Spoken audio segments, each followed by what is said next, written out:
Building a 3,500 pesos PC using second-hand parts from Marketplace.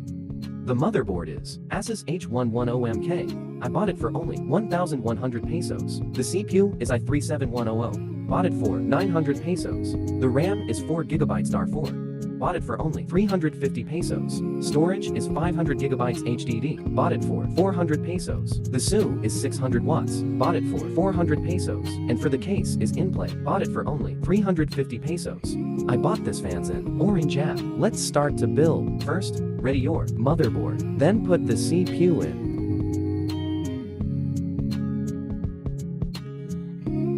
Then the RAM goes to the first slot. Don't forget to put thermal paste.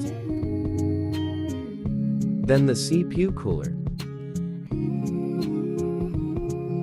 Let's put the fans quick.